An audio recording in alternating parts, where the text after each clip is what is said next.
Live all our channels, which we are. Fantastic. Morena Tato. Welcome back, everyone, to another Q&A here at Digital Boost. I'm Georgia Hatzis. I'm your host today. And today we have Himanshu Kaushik again from Thumbstack Technologies. Welcome back, Himanshu. I'm so excited to have you here. Last time we talked about mastering our web presence, and we had really, really great questions for that session. Today, we're going to hone in a little bit more on the e-commerce side of that, and we're going to talk about mastering the art of selling online. So welcome, everyone. If you have any questions, please pop them into the Q&A function here on Zoom. If you're streaming in from Facebook or LinkedIn or YouTube, you can add your comments there. I'm going to keep an eye out for everything, see if any questions want to come through, and we can ask Himanshu. But in the meantime, I'm going to let you take it away. Welcome back. Lovely to see you. Cool. Thank you so much. Good morning to everybody, first of all, and super excited to be back here. Really enjoyed the first time, so I had to do it again, and I'm going to do it more and more. And I think we'll keep it just like last time. If there are any questions coming in, you can interrupt me and ask the questions. We don't need to wait till the end, so we can answer them in context of what we're talking about.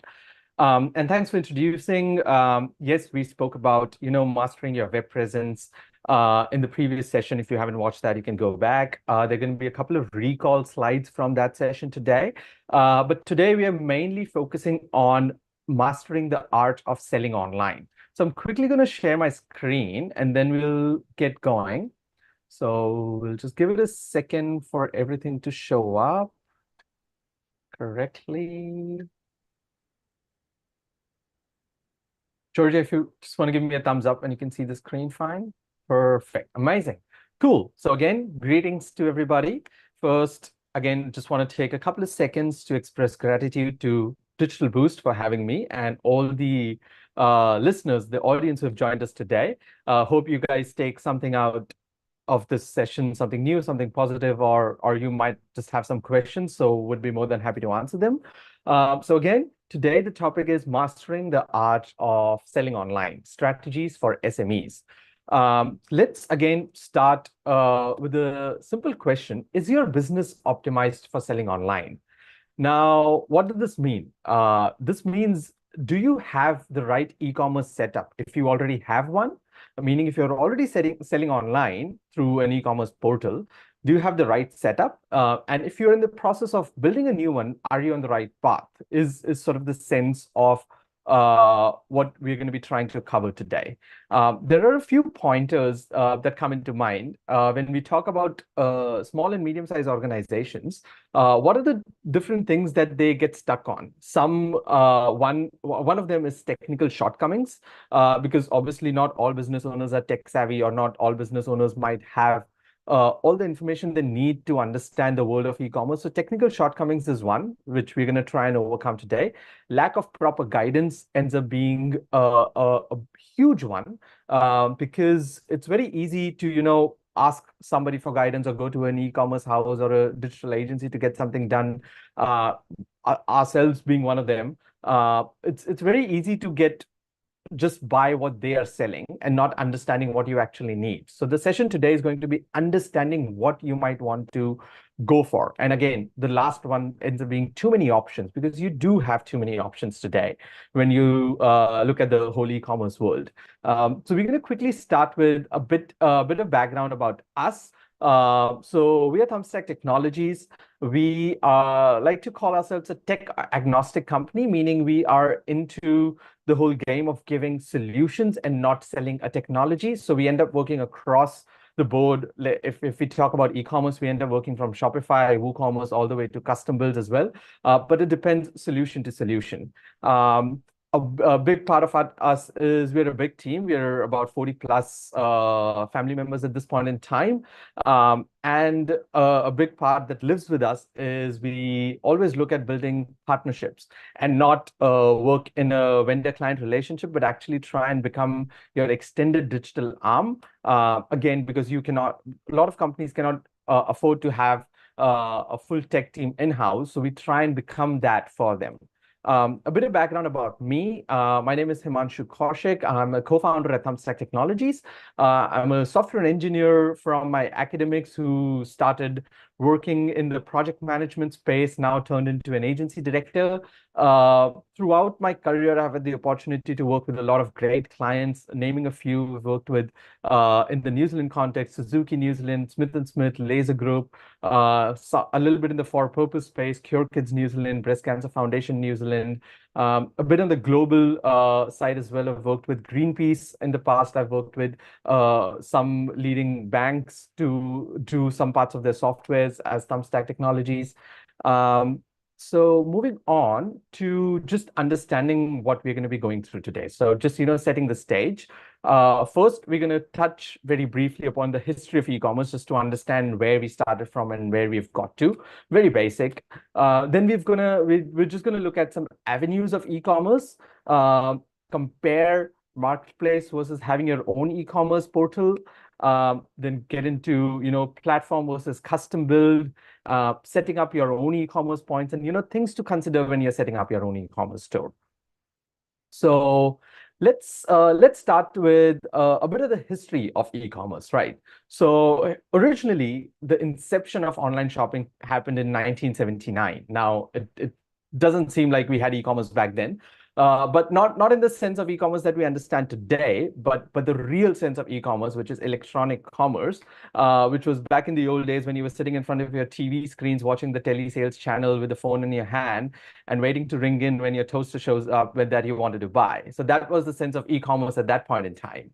But moving on from then, in 1994, the birth of the big e-commerce giant happened, which was Amazon.com, which started with a humble online bookstore and has obviously now today become a world leader and a trendsetter for the whole e-commerce space. In 1995, not far along, just a year later, we had eBay that had come out, which was again a different way of doing e-commerce, which is an auction-based e-commerce portal. We do have auction-based e-commerce portals today as well. For the New Zealand context, we've got TradeMe. And right behind that, we had PayPal that had come on with online payments, again, letting users complete their transactions all the way online. So that was, again, a game changer. In the early 2000s, the e-commerce started growing further by broadbands coming to people's home and shipping and logistics becoming more and more easier. So basically, e-commerce products reaching to, say, rural areas and things like that, more remote locations. And then a few years, it kept evolving till in 2005, we had the first mobile commerce come out. When eBay launched their own phone application. And just a year later, we had platforms like Shopify and Magento that we know so widely today came out, which made it a lot more easier and streamlined for businesses to have their own e-commerce stores. A good few years later, another commerce came out, which was the social commerce, which again today is being used quite widely, where you can sell products directly on social media platforms without having your own e-commerce store or being listed on a marketplace or anything like that. And then obviously, how can we miss this, which all the years we had technologically, we were advancing and more things were coming out. But in 2020, when the pandemic hit, it was a huge boom in the whole e-commerce space.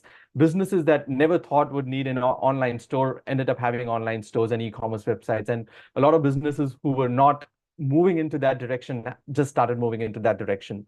So that's a quick sort of rundown of the history of e-commerce. Now, let's discuss some of the avenues of e-commerce that we understand.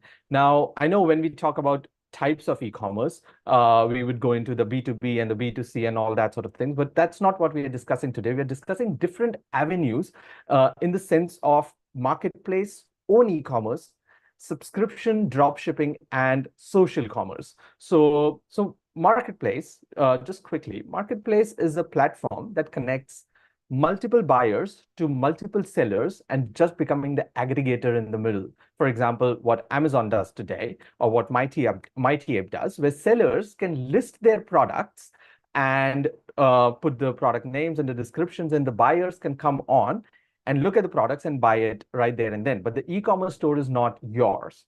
The second one is having your own e-commerce store, just very similar to like having your own shop. So people come onto your website and they browse your products and then make a purchase decision. Another, no, it's not a more than an avenue, it's a format, but it is growing quite a bit today, which is a subscription-based model. And we do need to understand what this is, because obviously by the name, it just suggests it's a subscription-based model where you subscribe to get a product, so you can on regular intervals keep getting products. But this is more and more being used on, say, for example, protein powder websites, or your daily healthcare websites, where you know there's some sort of products that you're going to buy again and again.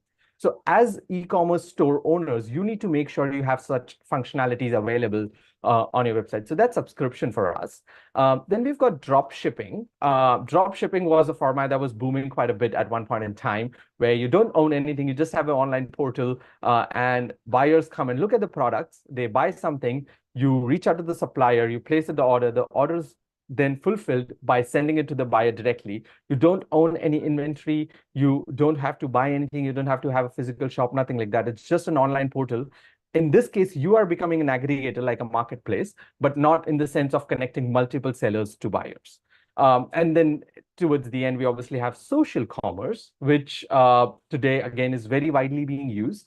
All sorts of platforms like Instagram, Facebook, Google have their own shopping mechanisms where you can list your products and people can directly buy there and then without having to go to something like Amazon or your own website. So that for us is complete social commerce. So these are some of the avenues that we have when it comes to e-commerce. But let's pick the two big ones, which is the marketplace and own e-commerce, and do a quick comparison between the two. Now, we all know marketplace is a store. Say, for example, in a sense of real life example, we can say Countdown or Kmart, where you don't own Countdown, but you can put up your products to sell in Countdown. Marketplace is that for you, and it's going to come with some pros and cons. And again, own e-commerce is having your own website. So let's continue building on the example of having your own having your products listed on a marketplace like Countdown in real world example. So if you, for example, were a beer brand and you have say line of 10 beers that you want to start selling, now it's going to be a big investment to have your own shop built, get a place, rent a place, and get all those things done. Comparing that to an online e-commerce world, you can go out to Countdown and say, hey, I want to have these 10 beers listed at your store, so your sellers can your buyers can come and buy them. It gives us some pros, which are very easy. First, it becomes cost efficient because we're not having to invest into building your own shop or leasing out a space to sell beers. We can leverage Countdown's customers, so you can test the market for your product without having to again build something, and you are leveraging customers that are already walking into Countdown. And you can have your beers now listed in multiple stores, basically all the Countdowns, say across New Zealand, for example. But at the same time, there are going to be some cons as well. Now, the biggest con that's going to be the aisle that your beer is placed in. You're going to have your competitor's beer right besides it. So the purchase decision is going to be difficult because the buyer's now going to look at multiple options. Surely there's going to be a cost penalty as well. Not a penalty, but Countdown's going to have a commission on every product they sell. Similarly, any online store which is a marketplace like Amazon or Mighty also have commissions on your products. And your brand exposure is very much limited because people are still buying from Countdown and not your brand. So it's hard for your brand to get registered in their minds. But if you move on to having your own store, for example, like Nike has, if you can, so now you previously were listing your putting up your beers in Countdown. Now you have actually gone out and leased out a store, and you're putting in the beers over there. You're putting all your branding. The store is designed in a way that your brand should be represented by, and people come into your shop to buy from you directly. Obviously, there are going to be some pros over here. You have complete brand control. The customer becomes your customer, and you can build that relationship with them. And you're not worried about competition, because I'm sure you're not going to put somebody else's beer in your store in that case. But at the same time, there are going to be some cons. So the initial investment in this case becomes higher because you have to build something. The marketing responsibilities are completely yours, which ends up being a very big one, because Countdown, again, has their own buyers that are definitely going to come to Countdown. But when you're building your own brand, you have to do the right amount of marketing to actually get customers attracted to come to your store, because again, it's just your product they're coming there for. And there are going to be additional cost factors. So say, let's, for example, that you've gone out and actually built a shop. You have to pay electricity bill, you have to pay your rent, and you have to pay some other cost factors as well. So comparing that to an e-commerce store, if you go out and build an e-commerce store, there's going to be an initial investment to actually build that store. There's going to be marketing responsibilities for that store as well. And there are going to be some running costs that come with your e-commerce store as well.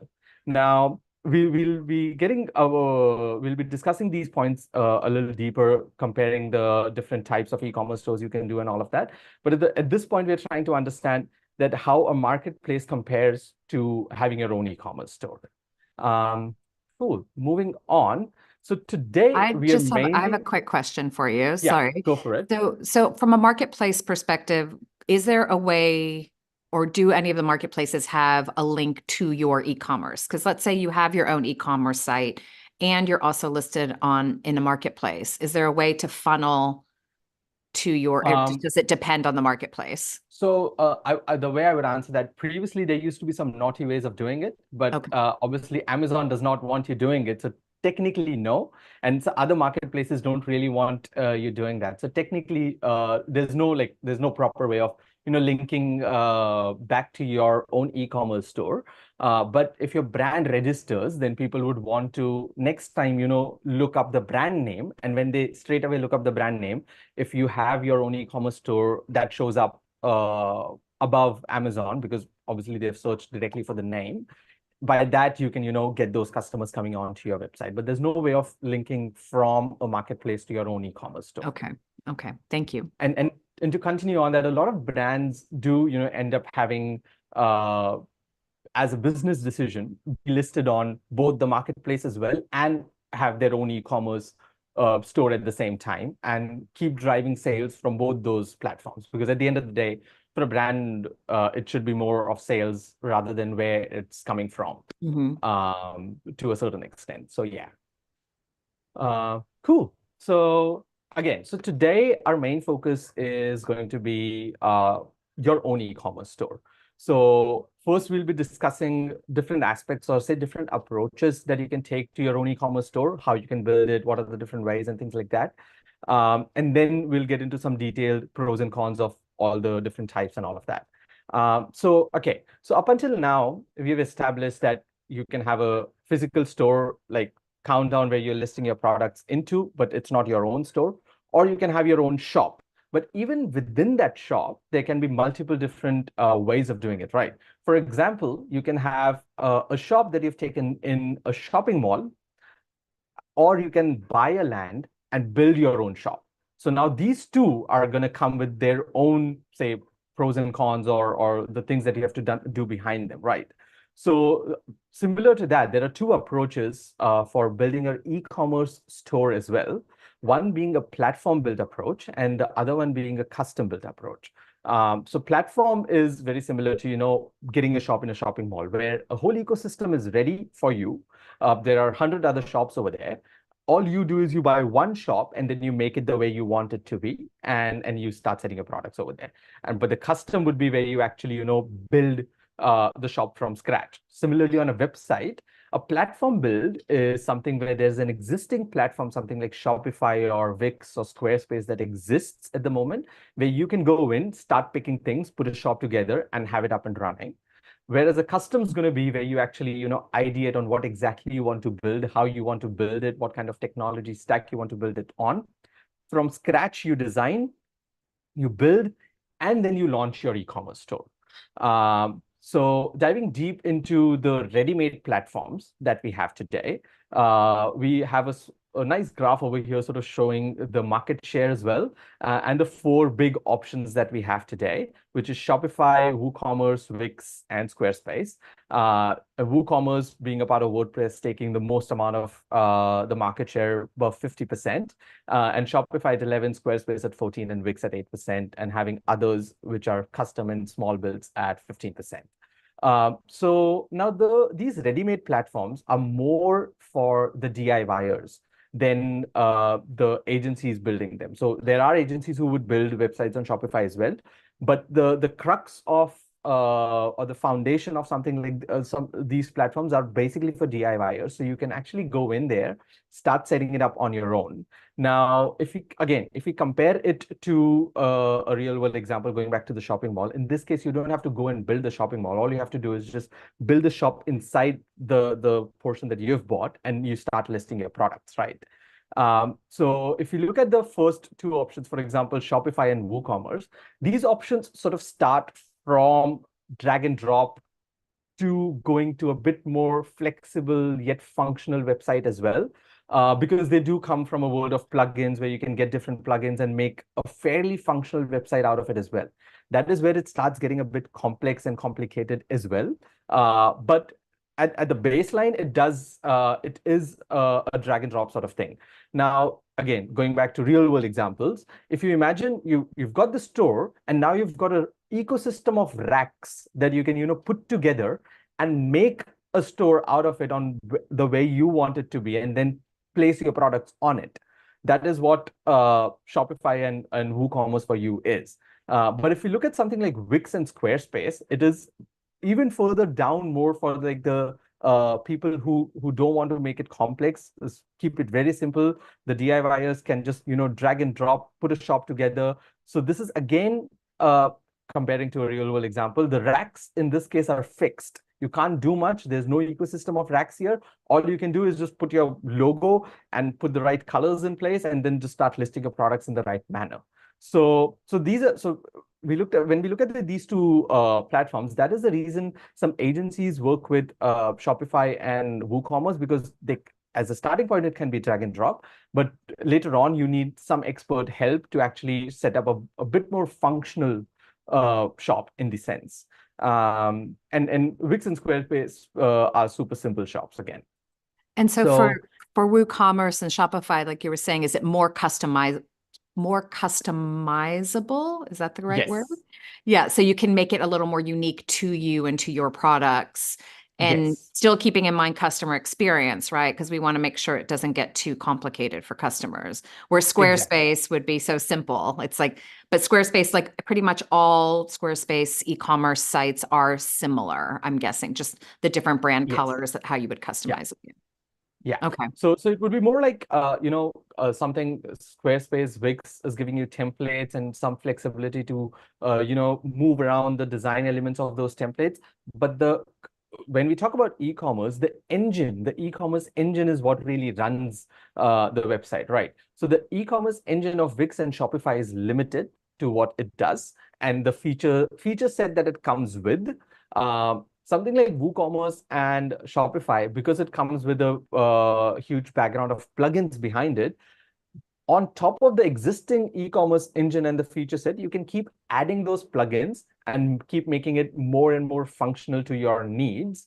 But again, and we will come to these points later on, it starts getting more and more complex as well. So that there's a point where the DIYing goes out of the window, and you need expert help coming in, unless you are very much tech savvy and you keep upskilling yourself to keep doing it. So but it's more about having that expertise more than anything.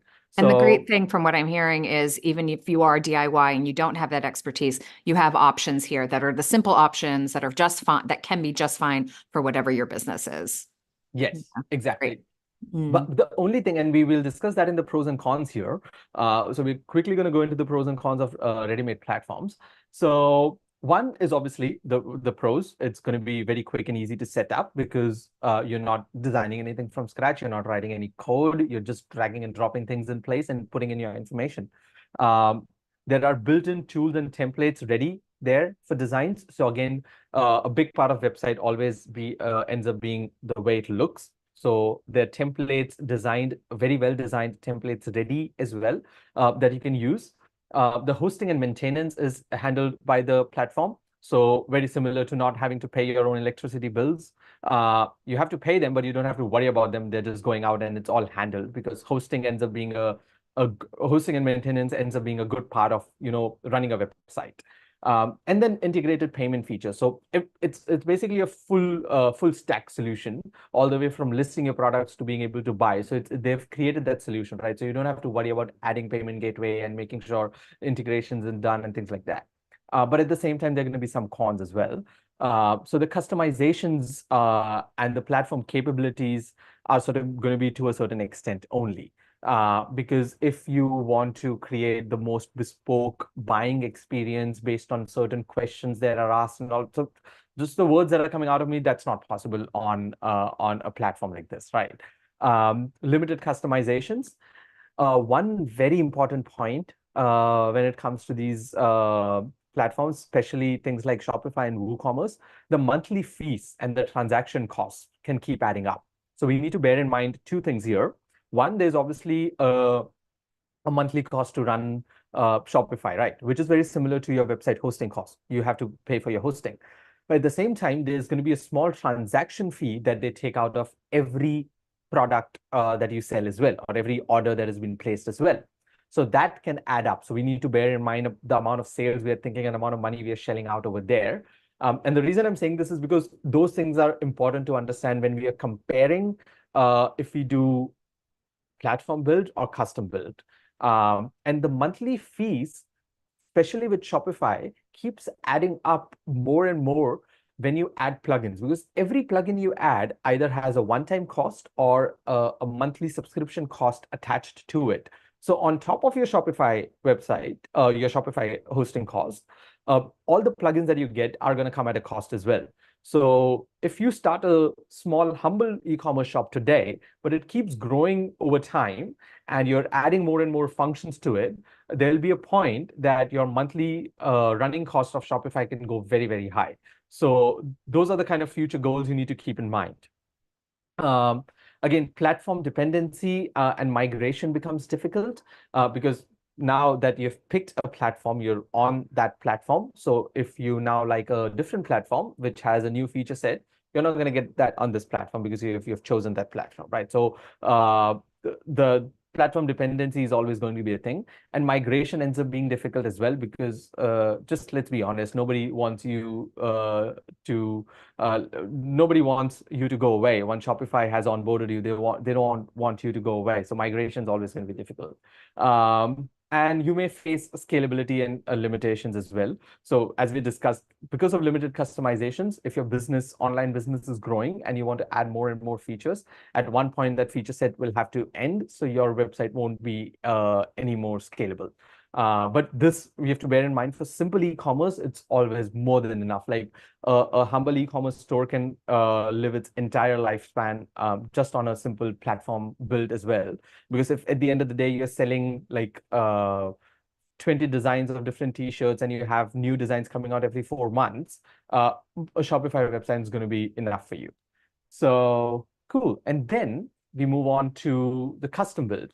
So now the way we can define custom build is anything that and everything that you can think of can be done is the way to understand custom build. So the first thing that should come into your mind as soon as you think about custom build is there's no limitations. It's just the right choice. Because designing and building everything is done by you. So you can imagine you're creating a completely bespoke experience for your customers, just the way Apple does to date, or McDonald's used to do at one point, where they used to build those stores with those big arches on top of them and things like that. So complete bespoke experiences is what you can build when you build using custom platforms. Now, again, with custom as well, there are frameworks that are available that you must have heard, like things like Magento, BigCommerce, CraftCommerce, and a lot of other tech stacks as well. The reason I'm mentioning this is because it's important to understand when it comes to custom, choosing custom is not enough that, okay, cool, I want to build a custom e-commerce site. I think I'm at that point in my e-commerce journey that we need a custom website. But it's important to understand, even within that, choosing the right technology stack is going to be very, very important, because that is going to determine, again, the scalability and sustainability of that platform as well. And technology is evolving way too fast. So we need to, again, make sure we build things on the latest technology, keeping the future in mind. But let's quickly get into some of the pros and cons of, having a custom website.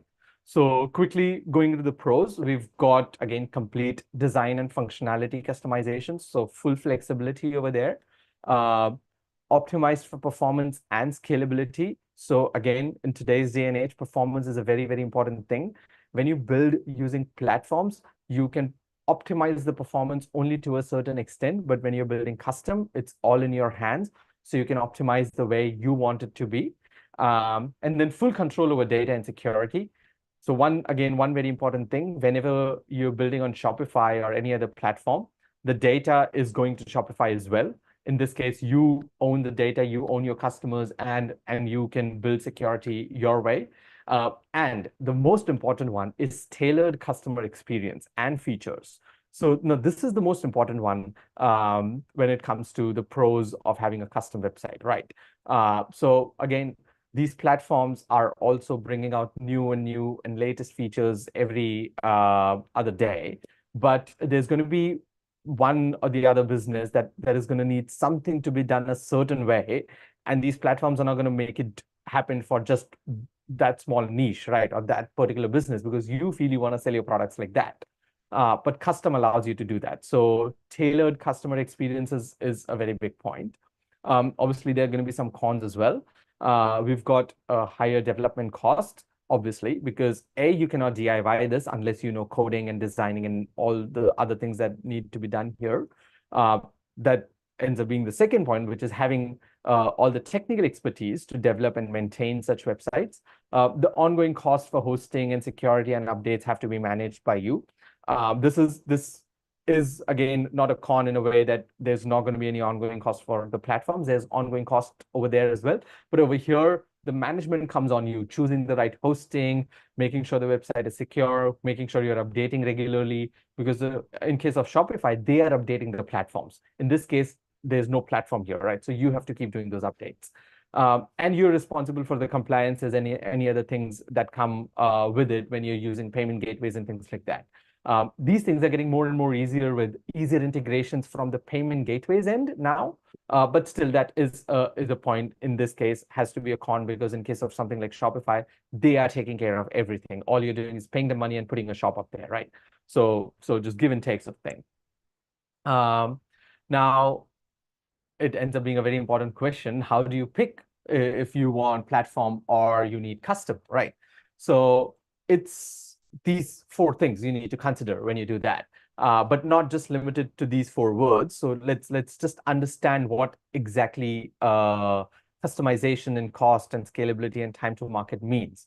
So customizations, obviously, you need to understand the feature set you're going to be needing to sell your products. So for example, you're selling some, if you're selling a particular type of paint, now that paint goes in 10 different colors, and then you have 100 other colors that go in 5 different types of paints, and they come in different tin boxes and things like that. Now, what I just defined here is a multiple level of variance that you can have in e-commerce. So what are variants basically is, if you're selling a shirt, having a shirt and 4 sizes for that shirt is a 1-level variant. Then having a shirt with 4 sizes and 3 different colors is a 2-level variant.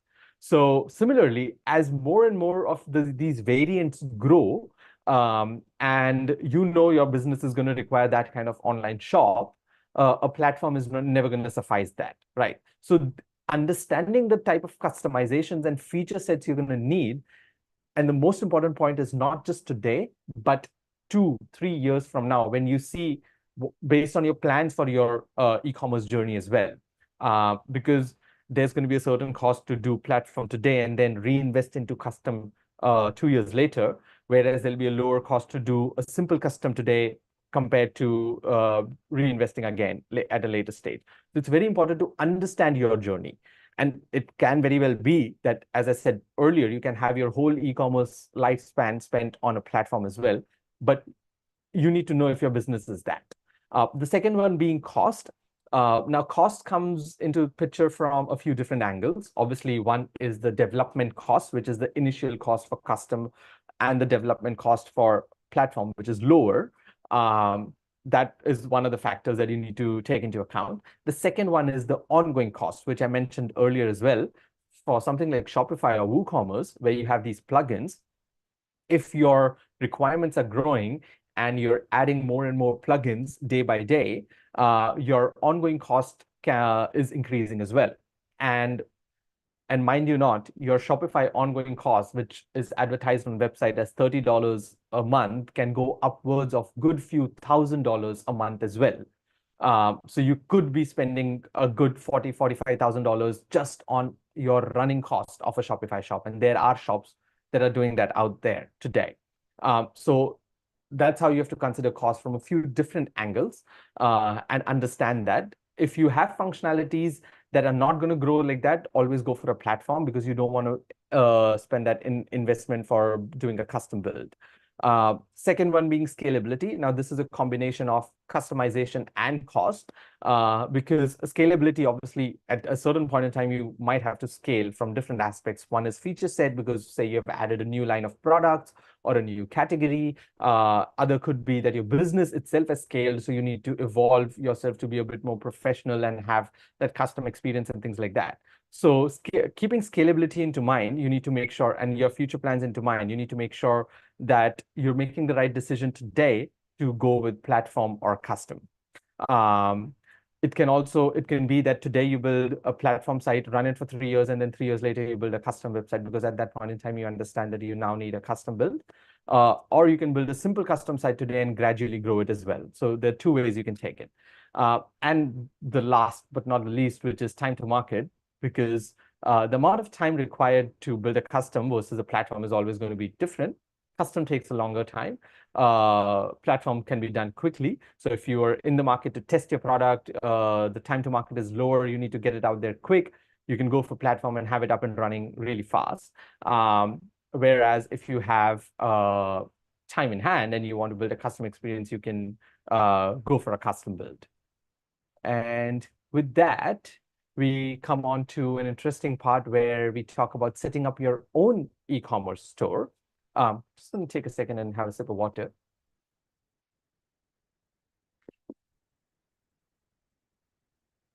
Cool.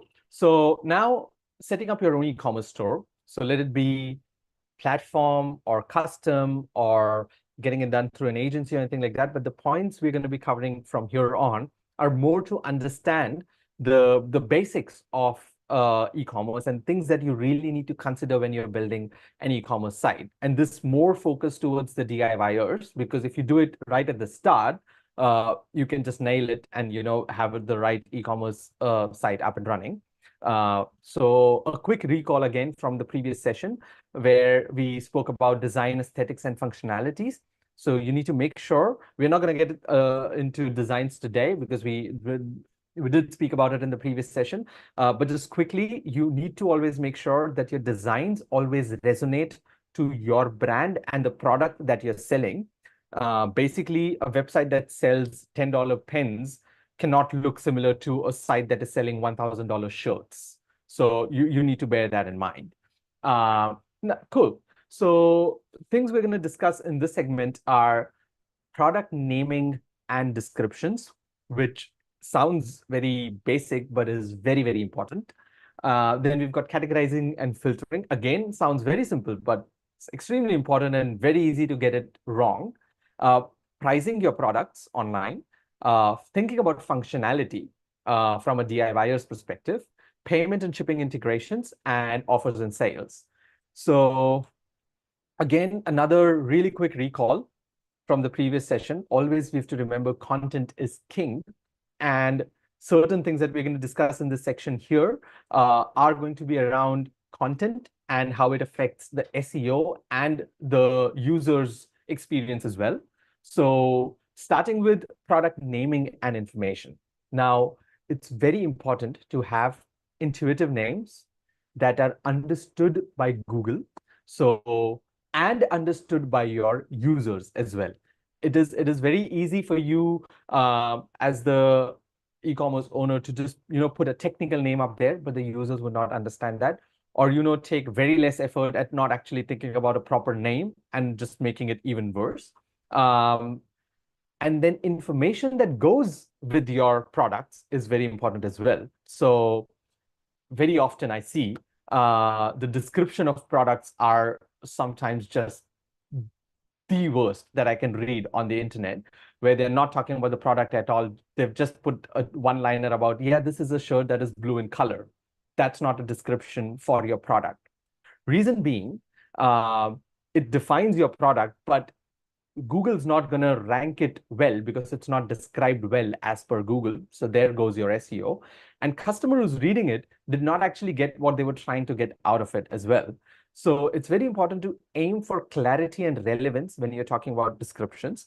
So for example, a good name could be Soundwave Echo, smart home speaker with voice control and Wi-Fi, hi-fi audio. And a bad name for that would be where you've taken no effort and just call it speaker smart home. Now, again, it did not help much to rank it on Google well because it's not giving it any more information than speaker smart home. And also the users did not really understand what it was. And a second example is SpeedNet Pro, high-speed wireless router with tri-band technology. Now, this is a fairly technical product, but still the name here was fairly okayish to understand as compared to some WNTR-3000X 802 11AAC just going full on technical. So we do understand that sometimes products have technical names, but the product name that is displayed right there on your e-commerce store should not be the technical one. It can be in the technical information, which brings me to my next point is whenever you're selling any, say, electronic products or things where it has tech specifications, it ends up being very important to make sure the tech specifications are defined properly, clearly, and all the specifications have been given out there, along with any other information that needs to go in. Sometimes it can be documents or manuals as well that you might have to just have uploaded over there so people can access it and read things before they buy. So that is the kind of information you need to have, and you need to have it correctly on your product pages. The next one is categories. Now, this one is the most easy one to get wrong because sometimes people want to put the least amount of effort towards this, or sometimes just make it too complex and just think the way they thought about a category, they just put it up on the website. So the first point here ends up being significance of industry standard categorization is very, very important. So if you are say selling, if you're a clothing brand and you're selling women and men's wear, you need to do competition research and check out how the world out there is doing categorizations and categorize your products similarly as well. Because at the end of the day, you're also selling the same products under your brand and they might look different, but the category is still the same. And then once you've got the categories, and we'll look at some examples of good categories as well. But once you've got the categories, the filters are the most important things as well. Especially when you're a DIYer and you're setting up your filters and you can see all the options. You're like, okay, cool, I want to give everything to the users. And you just check all the boxes. And there are 25 different filters that I see, and I get overwhelmed when I'm trying to filter down to products. So two things happen. A, I cannot find the filters I am actually looking for because there are 25 options over there. And B, I spend more time on looking at filters than looking at your products. So you need to have really like less filters as possible as per the subcategory you are in. So for example, if you are into shoes, all you can have is their shoe sizes and price as the bare minimum. Additionally, if you have similar designs in different colors, you can have color as a filter over there. But now this filter that I just defined would not be relevant in case of selling a shirt, right? Shirt might need like a pattern, stripe or checked or plain. And again, sizes which are relevant to shirts and not pants or shoes. So having proper filters set up as per not categories, but your subcategories, and always going for less. So we should always, again, we say it with content as well, so say it with filters as well, less is better, because we don't want to give too many options to your users and then have them end up spending more time with the filters than looking at your products. Then we've got, again, keeping the categorizing and filtering user-friendly as well. So not using technical categories is very important for, and this is for especially for technical products, again, electronics and things like that, not using technical categories because people are not going to understand. Let's look at some good category examples. So we've got very nicely defined women's clothing and men's clothing. So if you're a multi-gender clothing brand, your top level category is always going to be men's and women. And then you get into it, and then you've got dresses, tops, and bottoms for women, and shirts, pants, and outerwear for men. And then you have got further subcategories within each one of them, and it's properly defined as per the category above it, and it's not generic at all. So that's how we need to plan our categories. And then filters within each category need to be planned very carefully as well. Cool. Moving on, pricing your products. So the most important thing, again, because it's very easy to just put, okay, I want to put this price because I feel like it on e-commerce and see if it works. If it doesn't, I'll just change it. But you should not be doing it like that. You should be doing proper market research to see what the competition is selling things at. Because one thing to bear in mind, when somebody walks into your physical shop, they have walked into your shop. And now at this point, you have a much higher chance of converting them because you have a one-on-one relationship with them and you're talking to them and you're the one doing the sale over there. But in case of your online store, you're not present over there. There's just information that is there. And the first thing people do while shopping online is compare multiple websites. They have 10 different tabs open. They're looking at 10 different websites for the same product and looking at prices and delivery times and any other information, more photos and things like that. So pricing ends up being very important. Always consider online versus offline pricing strategies because there has to be an incentive for buying online. So your online prices can be lower. And it also should always reflect the value and the market conditions. So it cannot be that today it was $50 and tomorrow, because it wasn't selling, you put it down at $5 with a discount. It'll break your brand value. So you'll always see bigger brands never ever do that. But people who have bought, say, cheap things from offshore and selling it for $50, but they actually bought it for $2, they'll be happy selling it at $5 as well. But they're not looking to actually build a brand. They're just looking to make a quick buck, right? The drop shippings that we were talking about, for example. But in this case, you're wanting to build your own brand. So making sure your price reflects the value is very important.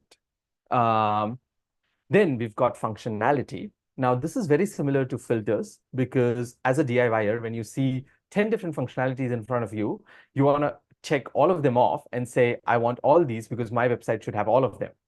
But it's not, that should not be the case. You should always choose functionalities wisely to avoid clutter.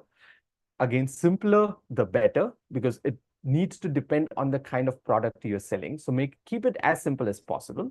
Focus on essential features which drive seamless user experience and not make things complex for them or don't add friction for them. So overall, you have to avoid overload of unnecessary features because we honestly don't need them. Then we've got payment and shipping integrations. So this, again, today we have multiple payment gateways available. New payment gateways keep coming out every day. But what's important is having the right payment gateways on your website. So for example, if you are selling a $2,000 product, it would make sense having something like lay-by or afterpay on it, right? But if you're selling a $10 product and that's your cap, you don't need lay-by because nobody's going to split the payments into $2 each week. But the bigger one, you do need lay-by. So making such smart decisions to understand what kind of payment gateways are required for your kind of business, because there are certain businesses that might have to charge a credit card surcharge as well. So in that case, it would be smart to have a direct bank payment option so they can help save that if they had to, if they wanted to. And then also making sure all different types of cards are accepted on your website, because we don't want a customer coming on, having a certain card that they want to buy from, but that is not accepted on your website.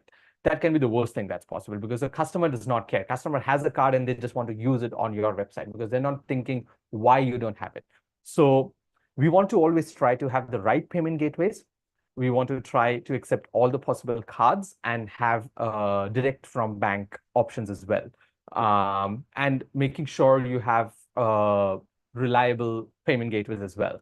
And one very important thing with shipping is, again, trying to give, today you can give multiple options with shipping. So giving multiple options with shipping and giving it to the user, that for $8, you can get it in 4 days because it's shipped like this, but for 15, you can get it in 2. And somebody who wants it quick, they would actually go for the 15 one. So give that option to the users as well, because that's one of the other things that users are comparing today. When they're comparing multiple e-commerce sites, they're not just looking at prices, they're looking at shipping times as well. So it's very important to have multiple shipping options wherever possible. Moving on to the last bit, which is offers and sales.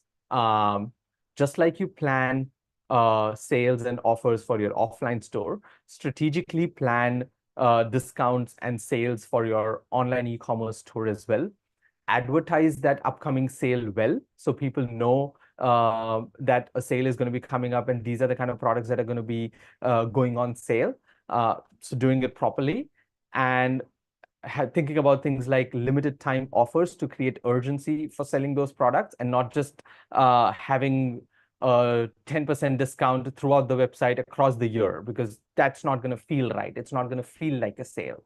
Because we do see a lot of e-commerce sites who like the idea of having $1,000 written and striked off and 850 written there, people would buy it. That's not necessary. It's a good feature to have, but if you have it across the board on all your products, the brand credibility starts to go away. And also start to tailor promotions to customer behaviors and preferences. And this can be done by acquiring customer data and reading the customer data on how they are purchasing, what they're purchasing more, what product they spend time on, and things like that, and taking that kind of data into consideration as well while planning your sales and offers. And you can do this simply by, attaching things like Hotjar and other tools to your website, which is super simple to do. DIYers can do it themselves. And then it's very easy to read that data as well on the other end. And that overall, and I think we're doing good on time as well, brings us towards the end of today's session. And I hope the information that has been given out today helps you sell products better online. So with that, I'd like to close this off with a thank you. And just like last time, we don't have a free giveaway today. A few people did use it, and I hope it helped them. But if you'd like to book a call with us to have a chat about any e-commerce needs, on getting a free consultation on how to make a decision on a platform, if you're DIYing how to do a certain thing, more than happy to help. Always here. You can reach us directly at himanshu@thumbstack.co.nz, or you can just scan that code and book an appointment using my calendar. Thank you so much. Thank you, Himanshu. This is great. Thank you so much for sharing all of this expertise with us. I love how you break things down in a way that's very easy to digest. We just can get these little pieces where it can be so overwhelming. That's the thing, is this world of e-commerce can be so overwhelming, especially when you're doing it by yourself. You're like, I'm a one-man band.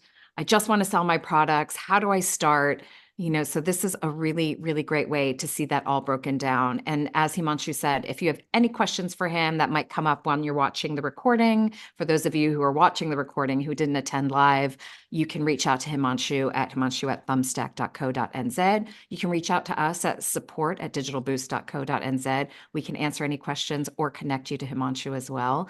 And go back and watch the previous Q&A that we did, which was about mastering your web presence. That's really great. And that's up on our platform. So if you are streaming in from Facebook or LinkedIn to watch the recording on our platform, you'd have to go there, or you might be able to, I think, scroll down and maybe find it on our Facebook or our LinkedIn or our YouTube as well.